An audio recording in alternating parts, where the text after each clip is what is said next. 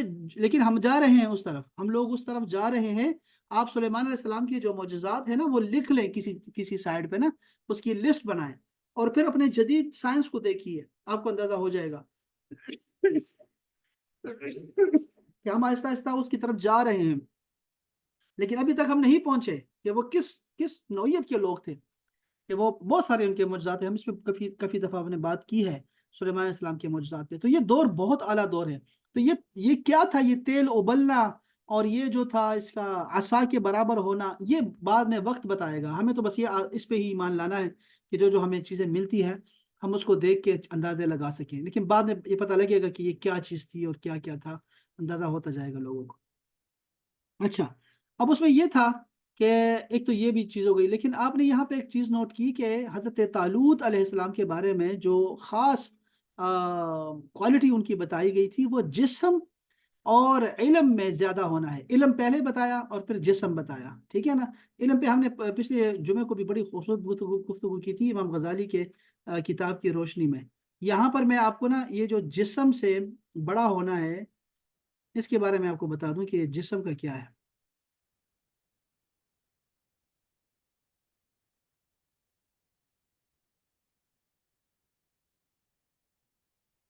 سبحان اللہ، اس کو ہم پڑھیں گے انشاءاللہ کیا کیا ہے آپ تابوت کے بارے میں۔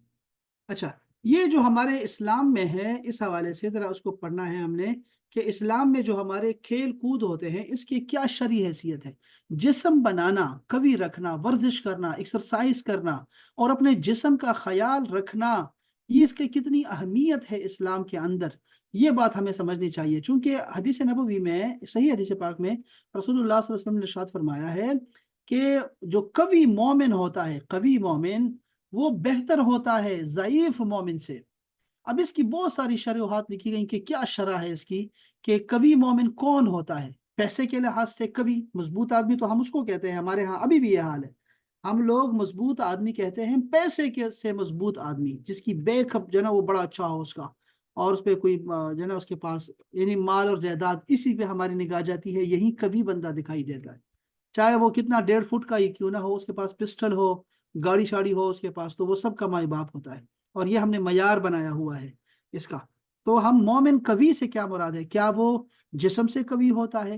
کیا وہ علم سے قوی ہوتا ہے؟ تو ہاں، یہ ایسا ہی ہے کہ اسلام میں قوی سے مراد جو ہے وہ علم کے لحاظ سے قوی ہونا چاہیے، انسان کو ہنر کے لحاظ سے قوی ہونا چاہیے، معلومات کے حوالے سے، اور دوسرا ہے وہ جسم کے لحاظ سے بھی بہترین ہو۔ جتنے پیغمبر آئے ہیں وہ علم کے ستون تھے، علم کے مینار تھے، اور ان کے ہاں جو جسم ہے کوئی بیماری ان کو نہیں لگی، کوئی بھی ایسی بیماری جو متعدی بیماری ہو، پیغمبر اس سے پاک ہوتے ہیں، یہ ذہن میں رکھیے گا۔ تو پیغمبروں کو اللہ تعالیٰ نے علم پہ بھی فوقیت دی، اور ان کو جو ہے وہ جسم سے بھی قوی رکھا، اور ان کو کسی بھی ایسی بیماری میں مبتلا نہیں کیا جس سے لوگوں کو کراہیت نصیب ہو، تو اسے دور رکھا ہے ان کو۔ اچھا، ایک تو یہ ہے۔ تو کھیل کود جو ہے جس کے بارے میں ہمیں حکم دیا گیا ہے، اس کے حوالے سے میں آپ کو چند باتیں بتانا چاہتا ہوں کہ اس میں کیا ہے کھیل کود کے حوالے سے۔ بھئی عام سا فتویٰ لوگ پوچھتے رہتے ہیں، بھئی یہ لوڈو کھیلنا جائز ہے کہ نہیں، اور یہ کرکٹ کھیلنا جائز ہے کہ نہیں ہے۔ اس میں بس سادہ سا اصول ہے، وہ سمجھ جائیں تو بعد میں کھیل کتنے ہی نکلتے رہیں، کتنے ہی آتے رہیں کھیل، آپ کو کم سے کم سمجھ آئے گی کیا ہے کیا نہیں ہے، ٹھیک ہے، آپ کو خود ہی سمجھ آ جائے گی۔ واضح رہے کہ اسلام نے نہ تو کھیل کود کو کھلے عام اجازت دی کہ کھیلتے رہو بس، اور نہ ہی سرے سے کھیل کود کو منع کیا، بلکہ اس میں اعتدال کی راہ کو اپنایا۔ وہ کھیل جو کسی دینی یا دنیاوی منافع جیسے جسمانی ورزش وغیرہ پر مشتمل ہو، اس کی اسلام اجازت دیتا ہے، اور جس میں کوئی دینی یا دنیاوی فائدہ نہ ہو، اسلام اس کی حوصلہ شکنی کرتا ہے۔ اور جس کھیل میں کفار اور فاسقین کے ساتھ مشابہت پائی جائے یا دیگر شرعی مفاسد اس میں موجود ہو، تو اسلام اس کی ممنوع کرتا ہے اور ناجائز قرار دیتا ہے۔ بس کھیل بھی ایسے ہی ہے۔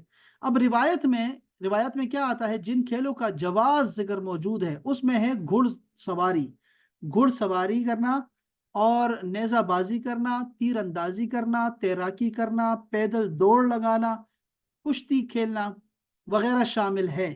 تو مذکورہ کھیل جن کی اسلام نے اجازت دی ہے وہ ضرور کسی نہ کسی دینی یا دنیاوی فائدے پر مشتمل ہے۔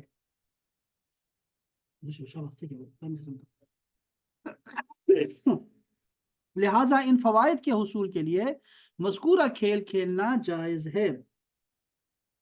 البتہ ان میں بھی خلاف شرع امور، مثلا قمار اور جوا، نمازوں اور ذکر الہی سے غفلت اور حقوق العباد ضائع کرنے کا ارتکاب کرنے سے احتراز ضروری ہے۔ اسی طرح سطر ڈھانپنا بہت ضروری ہے۔ نیز محض وقت گزاری اور لہو و لعب اور مستی کے لیے کھیلنا بھی منع ہے اسلام میں۔ یہ بات اہم سمجھ لیں، اس بات کو، اصول کو سمجھ جائیں۔ اور روایات جن میں کھیلوں کی ممانعت مذکور ہے ان میں نرد، شطرنج، کبوتر بازی وغیرہ شامل ہیں۔ مذکورہ کھیل جن سے اسلام نے منع کیا ہے ان میں نہ تو کوئی دنیاوی فائدہ بس چلو۔ اور نہ ہی دینی فائدہ ہے، نیز ان میں محض وقت کا ضیاع ہے، وقت کا ضیاع، فقط وقت کا ضیاع ہے۔ یا رب۔ اچھا، اب اس کا کیا ہے؟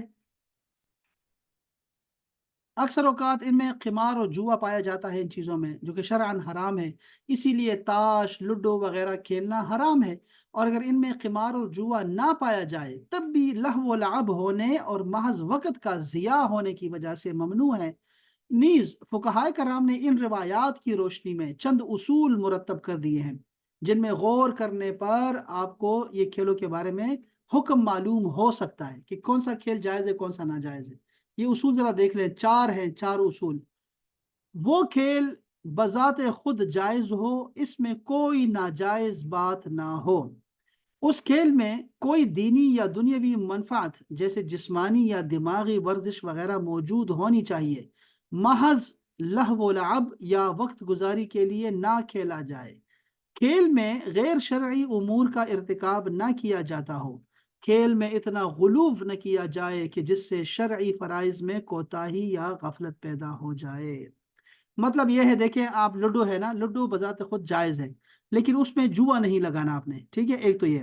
دوسرا یہ ہے کہ وہ آپ کو فرض نماز سے منع نہ کر دے، یا ایسا فرض جیسے والدین کی حکم ماننا ہے، ان کا کوئی کام ہو اور وہ آپ کو بلائے آپ نہ جائیں، ایسی چیز جس سے فرض کا ترک ہونا آ جائے اس میں، ایسے کھیل سے بھی جو ہے نا وہ دور رکھا گیا، منع کیا گیا ہے ایسے تمام کھیلوں کو۔ اب کرکٹ ہے تو کرکٹ اتنی طویل گیم بن گئی ہے نا ہمارے اس بر صغیر میں، تباہی و بربادی ہے کہ وہ اتنا فضول گیم ہمیں چھوڑ گئے ہیں کہ وہ خود تو فٹ بال کھیلتے رہتے ہیں، اور وہ بھی گھنٹے کا ہوتا ہے، 2 گھنٹے کا گیم، ساری گیم ہوتی ہے 3 گھنٹے کر لو۔ ہمیں انہوں نے پورے دن کا ٹیسٹ میچ دے دیا اور وہ سارا پورا چلے گا چلے گا، پورا ٹیسٹ چلے گا، اور وہ ہفتے ہفتے لے جاتا ہے، مہینے مہینے لے جاتا ہے، اور اس پہ خرچ اور فضولیات، اور اس میں کوئی ورزش بھی نہیں ہے، کوئی کون سی ورزش ہے اس میں؟ مجھے سمجھ نہیں آئی کہ اس کی ورزش کو دیکھو، ایکٹیویٹی کو دیکھو، اور اس کے مقابلے میں اپنی ہاکی جو ہماری قومی کھیل تھا، یا اس کو دیکھو، یا پھر فٹ بال کو دیکھو، یا کوئی ایسی گیم جس میں مزہ تو آئے، کہ اس میں کوئی کچھ تو ہو۔ کوئی فائدہ نہیں ہوتا ہے، ایسے لمبے لمبے فضول میں جوا بھی لگتا رہتا ہے، مسلسل اس پہ جوا لگتا ہے، تو ایسی گیم سے اسلام نے منع کیا ہوا ہے۔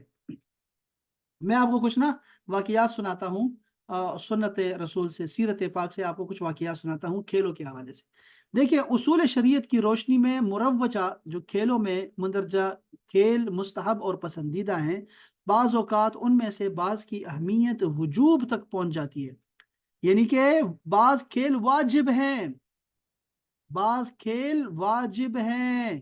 نشانہ بازی، چاہے وہ تیر کے ذریعے ہو یا نیزے کے ذریعے سے، بندوق کے ذریعے سے ہو، پستول سے یا کسی اور ہتھیار سے، نشانہ بازی یہ جو ہے یہ واجب ہے، مسلمانوں پر لازم ہے کہ یہ سیکھے۔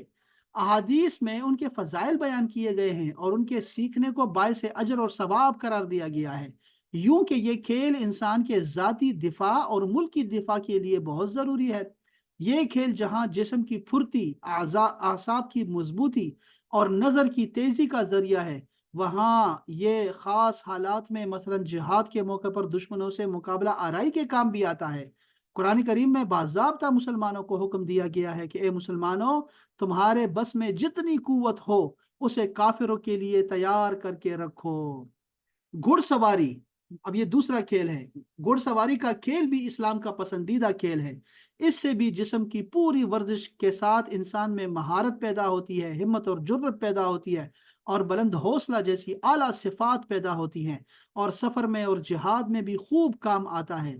اگرچہ قرآن و حدیث میں عام طور پر گھوڑے کا ذکر آیا ہے، مگر اس میں ہر وہ سواری مراد ہے جو جہاد میں کام آ سکے۔ یہ رائڈنگ، یہ ڈرائیونگ کرنا، خصوصی بائکس ہیں، بچوں کے پاس آج کل سپورٹس بائکس ہوتی ہیں، یا پھر گاڑیاں ہیں، ایسی سپورٹس گاڑیاں ہیں جو کہ کسی مقصد سے اس کے کام آئے تو وہ اس کا استعمال کر سکتے ہیں۔ اور بہت سارے ہیں، جہاز ہے ہمارے پاس، جیسے لڑاکا جہاز ہے۔ یہ سب اگر اسلام کے اور مقابلے کے اور دفاع کے لیے کام آئیں گے تو یہ سب کا سیکھنا واجب ہے۔ واجب اس کو عین نہیں کہہ سکیں گے جب بھی یہ سب پہ فرض عین ہے سب ہی کریں گے، بل فرض کفایہ ہے۔ کم سے کم فوج کو اور جو لوگ لڑ سکتے ہیں، جوان ہیں، ان کو ضرور سیکھنا چاہیے۔ جہاد کے اس اعلیٰ مقصد کے پیش نظر جو شخص گھوڑا پالے گا اس کے لیے بڑی بشارتیں ہیں۔ رسول اللہ صلی اللہ علیہ وسلم نے ارشاد فرمایا، جس نے اللہ کے راستے میں گھوڑے باندھ کر رکھے، اللہ تعالیٰ پر ایمان رکھتے ہوئے، اس کے وعدے کی تصدیق کرتے ہوئے، تو سواری کے اس جانور کا کام قیامت کے دن اس شخص کے نامہ اعمال میں نیکی کے طور پر شمار ہوگا۔ یعنی وہ گھوڑا اس نے پالا ہوا ہے جہاد کے غرض سے، ٹھیک ہے، یا اللہ کے راستے میں علم کے لیے کہ میں اس گھوڑے کو پالوں گا، اس سے میں سفر کروں گا، ملک و ملک جاؤں گا، اور میں جو ہے علم حاصل کروں گا، اللہ کے راستے کے لیے، تبلیغ کے لیے، سفر کے لیے رکھا ہے، کسی عالم نے اپنے پاس رکھا ہے، تو وہ جو جانور، وہ جو ہوگا، جو گھوڑا ہوگا، جو بھی ہوگا، وہ کیا ہوگا؟ وہ اس کی جتنی خدمت کرے گا وہ سارا خدمت کرنا اس کا نامہ اعمال میں نیکیوں میں لکھا جائے گا۔ یہ ہے بخاری شریف کی حدیث پاک۔ اسی طرح اپنی صحت اور توانائی کے مطابق ہلکی یا تیز دوڑ بہترین ورزش ہے۔ اب دوڑنا، یہ دوڑ کرنا، ہمارے پروفیسر تھے، وہ تو کہتے تھے کتے دوڑتے ہیں، دوڑتا۔ ہمارے دوست نے کہا، سر نے پوچھا کہ آپ کرتے کیا ہو، کون سی گیم کھیلتے ہو؟ ہمارے پاس 21 گیمیں تھی ہمارے کالج میں، تو انہوں نے پوچھا کون سی گیم کھیلتے ہو، تو وہ کہتے ہیں میں دوڑتا ہوں جی، یہاں پہ وہ دوڑتا ہوں میں۔ تو انہوں نے کہا دوڑتے تو کتے بھی ہیں، تو تم اور کرتے کیا ہو، کون سی گیم کھیلتے ہو؟ ہم 21 گیمیں کھیل رہے ہیں۔ تو یہ دیکھیں نا، صرف دوڑنا بھی بہت اہم ہے، صرف دوڑنا۔ یہ اب صحت بھی اس سے بنتی ہے، اور اس سے اور بھی اس کے فوائد ہیں۔ اس کی افادیت پر سارے علماء اور ڈاکٹر متفق ہیں۔ اچھا، احادیث سے بھی اس کا جواز بلکہ استحباب مفہوم ہے، یعنی مستحب ہے دوڑنا۔ رسول اللہ صلی اللہ علیہ وسلم نے ارشاد فرمایا، اللہ تعالیٰ کی یاد سے تعلق نہ رکھنے والی ہر چیز لہو و لعب ہے۔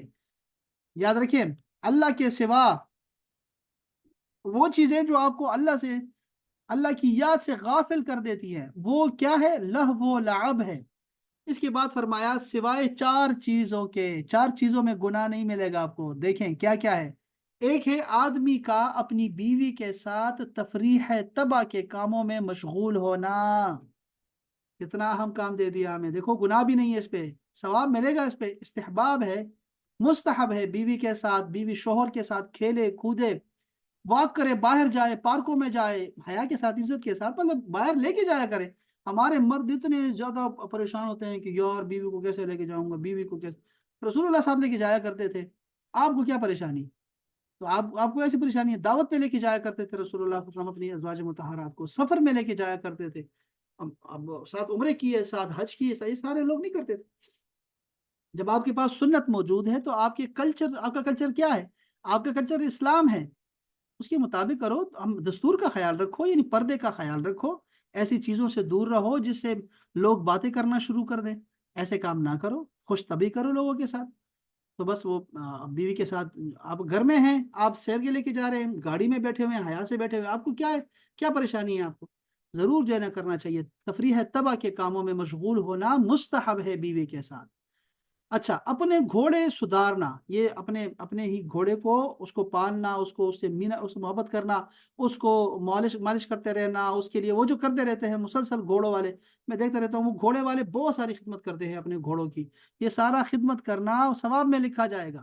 2 نشانوں کے درمیان پیدل دوڑنا، دیکھا آپ نے یہ حدیث پاک، 2 نشانوں کے درمیان دوڑنا، یہ رسول پاک نے فرمایا کہ اس سے اگر آپ ٹائم آپ کا لگتا ہے تو وہ ٹائم آپ کا ضائع نہیں گیا۔ یہ دیکھیں یار، دوڑنے کی یہ فضیلت دیکھیں۔ اور آخری چیز فرمائی آپ نے، تیراکی سیکھنا اور سکھانا۔ تیراکی یہ فل بدن کی ورزش ہے۔ تیراکی جو لوگ سوئمنگ کرتے ہیں وہ کمال کرتے ہیں، ان کی باڈی جو ہے وہ مکمل طور پہ جو ہے وہ اپنی انرجی لے لیتی ہے، اور یہ مکمل ورزش ہے تیراکی کرنا۔ جیسے انڈا کھانا، دودھ پینا مکمل غذا ہے، اسی طرح جو ہے تیراکی سوئمنگ کرنا مکمل ورزش ہے بس۔ تو یہ بہترین چیزیں ہیں، 4 چیزیں بتا دی ہیں، یہ چاروں چیزوں پہ عمل کرنا چاہیے۔ اسی لیے رسول اللہ صلی اللہ علیہ وسلم نے اکثر جو ہے صحابہ کرام کے دوران دوڑ کا مقابلہ کروایا، خود بھی دوڑے آپ۔ حضرت بلال بن سعد کہتے ہیں کہ میں نے صحابہ کرام کو دیکھا کہ وہ نشانوں کے درمیان دوڑتے تھے اور بعض بعض سے دل لگی کیا کرتے تھے، ہنستے تھے، ہاں جب رات آتی تو عبادت میں مشغول ہو جاتے تھے۔ یعنی وہ دوڑا کرتے تھے، باقاعدہ سے مذاق کیا کرتے تھے ایک دوسرے کے ساتھ۔ پیدل دوڑ میں مثالی شہرت رکھنے والی صحابی حضرت سلمہ بن اکوا کہتے ہیں کہ ہم ایک سفر میں چلے جا رہے تھے، ہمارے ساتھ ایک انصاری نوجوان بھی تھا جو پیدل دوڑ میں کبھی کسی سے مات نہ کھاتا تھا۔ وہ راستے میں کہنے لگا، ہے کوئی جو مدینے تک مجھ سے دوڑ میں مقابلہ کرے؟ ہے کوئی دوڑ لگانے والا؟ سب نے اس سے کہا، تم نے کسی شریف کی عزت کرتے ہو، ہے تم نہ کسی شریف کی عزت کرتے ہو اور نہ کسی شریف آدمی سے ڈرتے ہو۔ وہ پلٹ کر کہنے لگا، ہاں رسول اللہ کے علاوہ مجھے کسی کی پرواہ نہیں۔ میں نے یہ معاملہ رسول اللہ کی خدمت میں رکھتے ہوئے عرض کیا، میرے ماں باپ پر قربان یا رسول اللہ، مجھے اجازت دیجئے کہ میں ان سے دوڑ لگاؤں۔ آپ نے فرمایا، ٹھیک ہے اگر تم چاہو۔ چنانچہ میں نے ان سے مدینے تک دوڑ لگائی اور میں جیت گیا۔ حضرت عبداللہ بن عمر کا بیان ہے کہ حضرت عمر فاروق اور زبیر بن عوام میں دوڑ کا مقابلہ ہوا۔ زبیر آگے نکل گئے تو فرمایا، رب کعبہ کی قسم میں جیت گیا۔ پھر کچھ عرصے بعد دوبارہ دوڑ کا مقابلہ ہوا تو حضرت عمر فاروق آگے نکل گئے تو آپ نے وہی جملہ دہرایا، رب کعبہ کی قسم میں جیت گیا۔ اسی طرح نیزہ بازی کرنا اور بھالا چلانا، یہ پتہ نہیں بھالا چلانا کیا ہوتا ہے، لیکن اس کو میں ہلکا ہلکا دیکھ لیتا ہوں، بھالا کیا ہوتا ہے؟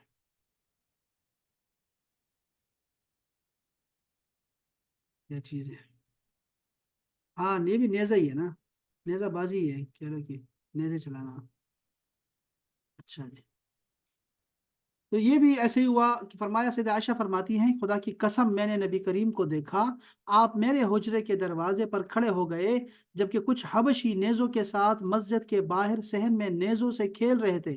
رسول اللہ مجھے اپنی چادر سے چھپا رہے تھے اور میں آپ کے کان اور کندھوں کے درمیان حبشیوں کو کھیلتے دیکھ رہی تھی۔ بخاری شریف کی حدیث پاک ہے۔ اسی طرح تیراکی کے بارے میں بھی آپ نے فرمایا، اور حضرت عمر فاروق فرماتے ہیں کہ اپنے اولاد کو 3 چیزیں سکھاؤ، اور اس میں تیراکی بھی ہے، نشانہ بازی بھی ہے، اور گھڑ سواری ہے۔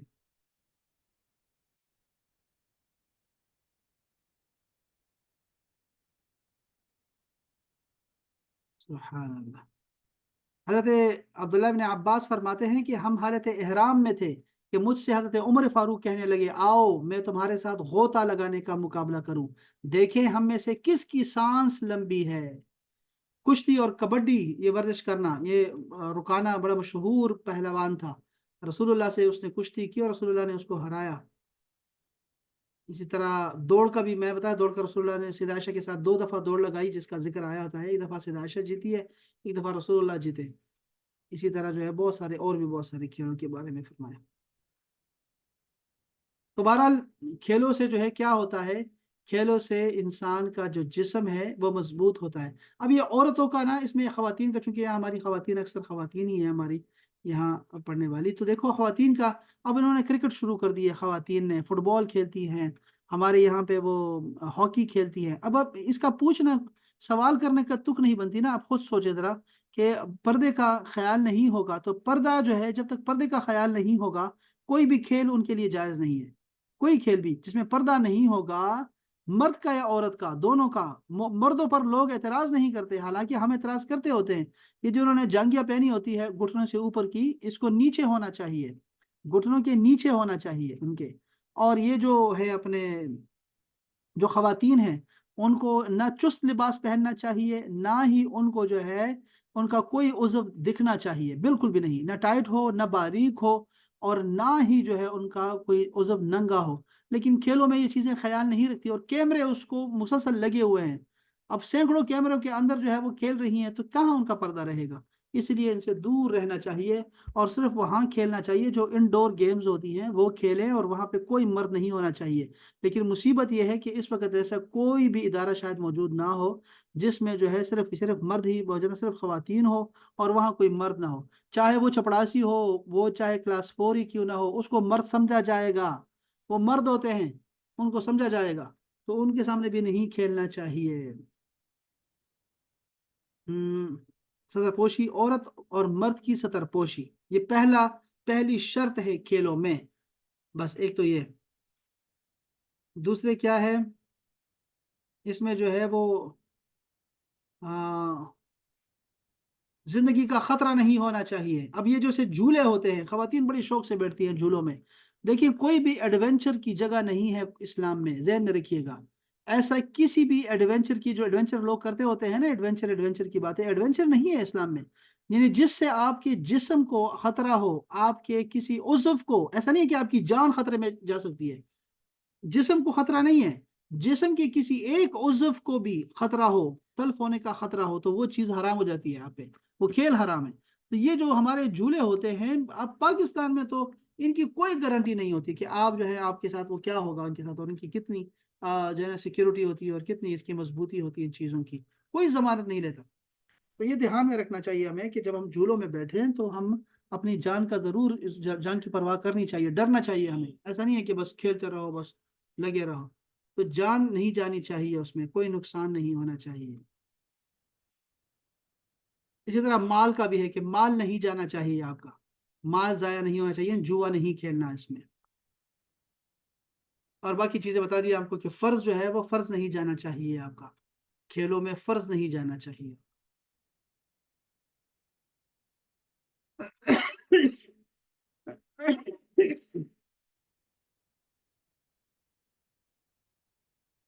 بس چلیں، اس کافی ہے آج کے لیے، اتنا ہی۔ یہ خواتین کچھ جو ہے نا، کچھ کھیلنے والی خواتین صحابیات بھی ہیں، کیا بات ہے۔ یہ نصیبہ بنت کعب، جنہوں نے رسول اللہ صلی اللہ علیہ وسلم کے تحفظ کے لیے تیر اندازی کی، خولا نے جنگ یرموک میں رومیوں کے دلیر سپاہیوں کا پیچھا کیا، کیا بات ہے۔ یہاں تک کہ جب ان کی تلوار ٹوٹ گئی تو خیمے کی لکڑی سے لڑی اور مسلمان قیدیوں کو آزاد کرایا۔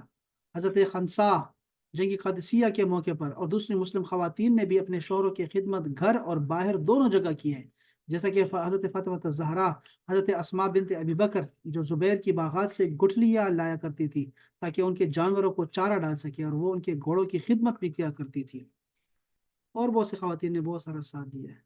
اس کو ہم الگ سے کسی جگہ پہ پڑھیں گے انشاءاللہ، خواتین کے کھیلوں کے حوالے سے انشاءاللہ تعالی۔ چلیں، سلامت رہیں۔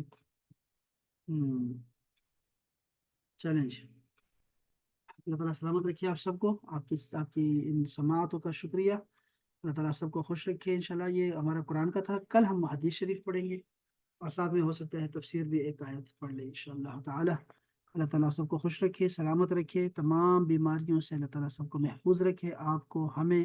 وہ ہماری بشرا بابی بیمار ہیں، بشرا باجی ہماری بڑی اچھی سنٹ رہی ہیں، اور اقرا ہے، اقرا بیمار ہے، اس کے علاوہ بھی جتنے لوگ بیمار ہیں، ظاہری باطنی نفسیاتی طور پہ کوئی بھی پریشانی ہے کسی کو، اللہ تعالیٰ سب کو شفائے کاملہ عاجلہ عطا فرمائے، اور ناگہانی آفات، مصائب اور بلیات سے اللہ تعالیٰ سب کو محفوظ رکھے، بد نظری سے، یہ حاسدین سے، شر پسندوں سے، جنات سے اللہ تعالیٰ سب کی حفاظت فرمائے، اور اللہ تعالیٰ ہمارے مرحومین کی مغفرت فرمائے، ان کی قبروں کو کشادہ فرمائے، اور ہم سب کا خاتمہ بالایمان اس کلمے کے ساتھ ہو کہ لا الہ الا اللہ محمد رسول اللہ صلی اللہ علیہ وآلہ وسلم۔